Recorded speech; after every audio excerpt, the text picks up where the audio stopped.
And for Fighting Irish Preview, I'm Phil Houck, and this is my wrap from the stadium on a chilly 40-degree evening. But Notre Dame certainly heated things up early on in this football game. Tonight they had 24 points in the first quarter, 45 points in the first half. They didn't give up any in that first half, so things heated up pretty nicely for the Irish en route to a 55-0 final domination of Georgia Tech here today. Jack Coan, 1 of 3 passing early on, and he had been sacked twice. So on his first 5 attempts, I wrote in my notebook, Coan not looking efficient tonight. Well, he heated things up nicely. 15 of 20 passing overall, 285 yards, 2 touchdowns on the day, 75% passing. His really hot passing that started back there in the fourth quarter against Virginia Tech about 6 weeks ago continues. And then we look over at the defense. The defense with the shutout tonight, and that's or this afternoon. That's a great marker that I know they're really proud of. In fact, defensive players commented on how proud they are to put that goose egg up on the board.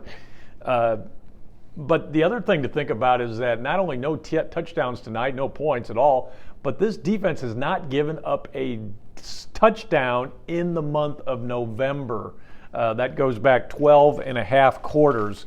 Also, a lot of big plays for the defense tonight. They get 6 sacks in the game against Georgia Tech and scored 2 defensive TDs. Jack Kaiser with the pick 6 in the first quarter, and then in the third quarter, Myron Tagliavoa-Amosa on his senior day, a 70-yard fumble return reception that ended very nicely with a little stiff arm move that he gave as he shifted the ball to the other arm, a very running back-like move by Myron Tagliavoa-Amosa to score on that 70-yard fumble return. And the defense held Jahmyr Gibbs in check. That was the big all-star player for Georgia Tech coming in, the big concern. Second in the country in all-purpose yards. Well, he was stopped.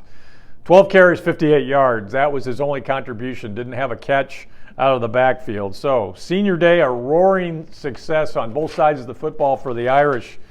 A very happy post-game. Brian Kelly said, I think I checked about every box that I could here. He said, I even got style points, and you guys know I don't really care about style points, but I even got those, so I checked that box too tonight. So, yeah, Notre Dame got style points with the big victory. Maybe that'll impress a few of those committee members, as the Irish are still got a shot at the playoffs after the season, the Final Four.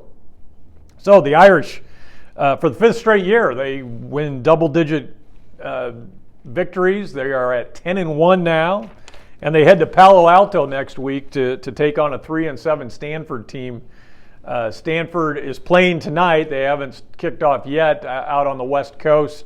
They play Cal tonight, so we'll see where they go tonight. An opportunity to watch them, next week's opponent. So we move into Thanksgiving week, the last week of the regular season for the Irish. The Irish with that typical road trip at the end of the year to Palo Alto, and Fighting Irish Preview will be in Palo Alto next Saturday to bring you wall-to-wall coverage of that game. So keep it right here on fightingirishpreview.com.